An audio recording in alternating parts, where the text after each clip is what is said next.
it is a great honor and a privilege to introduce Professor Moshe David Herr, Professor Emeritus from Hebrew University in Jerusalem, and Dr. Myriam Herr. We're here in your beautiful apartment, and I want to ask you both a very difficult but important question. Myriam, you were saved by righteous Gentiles, people that risk their lives in order to save you. They basically risked their lives. If they would have been caught, certainly. If they would have been caught, they would have been killed. It happened. That's true. It was only luck that in this place it was a bit less dangerous, but you never know. You never know. So my question is, and maybe it's an impossible question to even ask, but living what you've been through, yes. If the question was asked of you, if the tables were turned, knowing that you've got children and grandchildren, would you do the same? Or would one do the same? Because it's a very difficult thing that they did. If you put in that situation, if you put in that situation, in order to save them. You know, you can. I hope yes.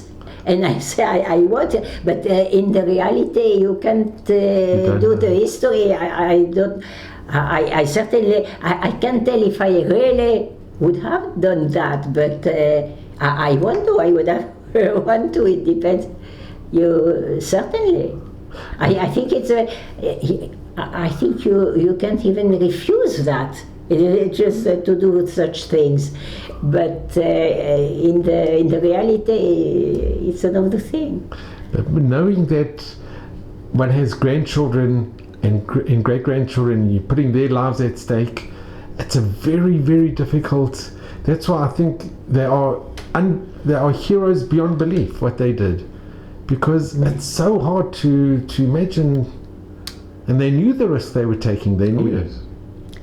Certainly. I knew that. That's why they are right in the. They were paid, but they were taking a risk. They were definitely taking a huge risk. Yeah, tremendous. They were paid because that was my wife must have explained it. She was a certified nanny, and she used always to make ends meet. Her husband was a small farmer, so she always took.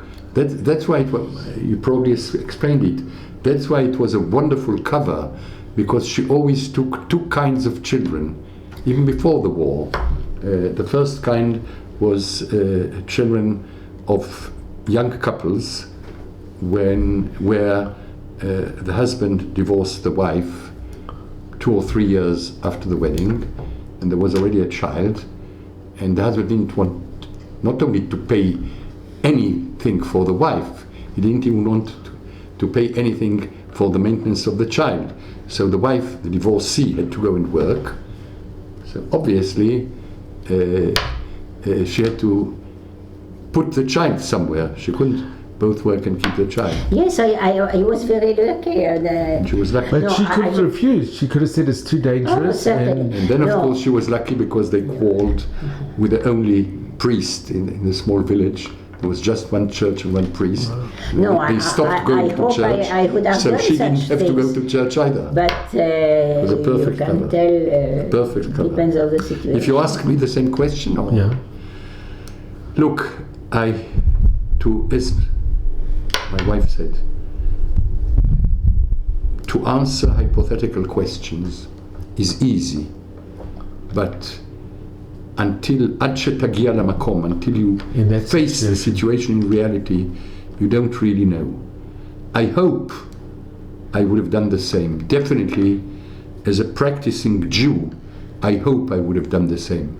Because this is what the saying in the Mishnah Sanhedrin really means. Shekol hamatzil nefesh achat ki'ilu hitzil olam maleh. Whoever saves one soul, it's as though one saved the whole world. And it's not, they later added in some of the manuscripts, but not in the original manuscripts. In the original manuscript, it doesn't say one soul of Israel. It says one soul. And the proof is that later they quote biblical verses, and they said, thus Adam and Eve were created. There was just one male and one female, and that was the whole world. So of course neither Adam nor Eve were Israelites. Mm-hmm. Yes, they were not Israelites. This began with Abraham, and he said that in criminal courts, the Sanhedrin, when there are cases of capital offenses, for example, murder. Somebody is tried for murder.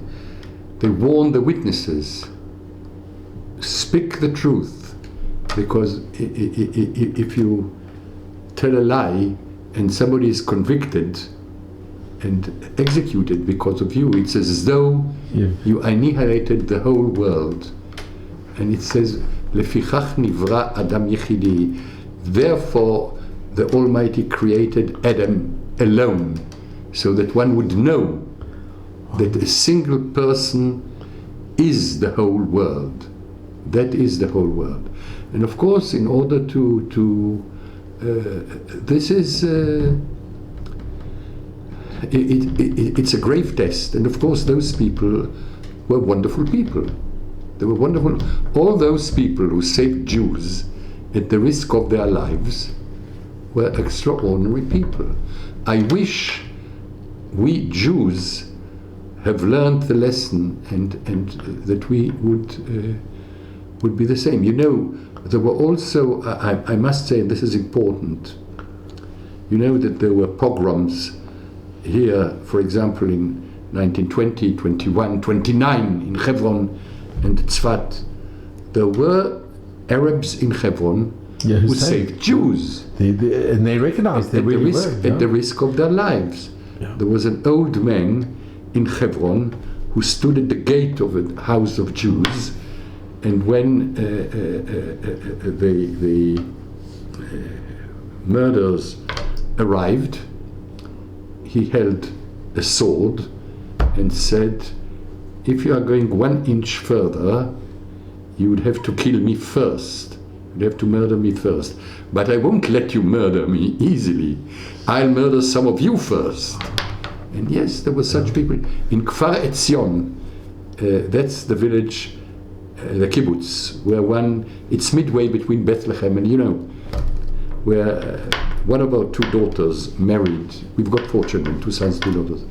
One of our 2 daughters got married to a son of members of Kfar Etzion. So in Kfar Etzion, you know, where, which was, it surrendered on the 13th of May, 1948, and there were only 4 men, 3 or 4 men, I don't remember, and 1 young lady. She was a soldier, she was not a member of the kibbutz. The males were members of the kibbutz. So 2 people tried to flee when they saw that some people were massacred. And then suddenly an old Arab arrived. They didn't know him. He must have been from one of the Arab villages. I mean, there were people killed all over the place. That man arrived. He had a piece of bread and a small, whatever it was, with salt in it. He poured some salt on the bread and told them, please bite a bit of this slice of bread, first the one and then the other. And they didn't understand anything. Here are people being killed. He said, please do me a favor. So they bit the slice of bread, first the one, then the other.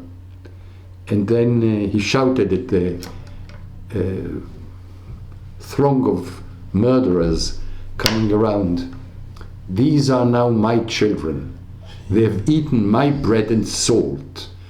So you will have to deal with me first before you touch them. And then a member of the Arab Legion arrived and took the 2 people prisoners. They described it. I knew one of them, one of the daughters,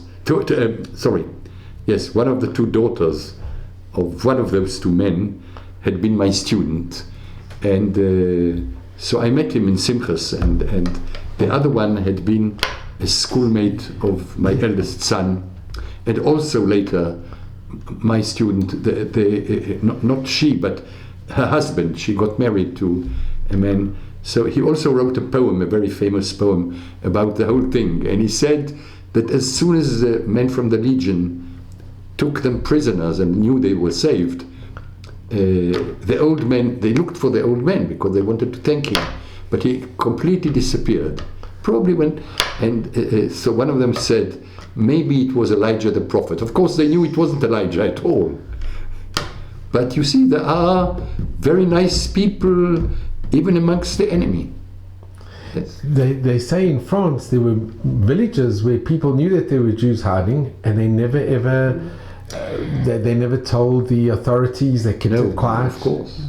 No, there's no question that you have to save people, and you want to save people, and if not, you are not a good people. But you have to look at the reality, at the place, and you can't always save people, and that's too bad. But in France, certainly you have not to help the people that want to kill, and that was another question. If you can't help, you can't help. But the people went and helped. I hope that if we are tested, let's hope people won't come to that. That's the problem. But that my wife and I would be up to. Yeah, you're so right. Up to it. Thank you so much. Not at all. Thank you. Thank you.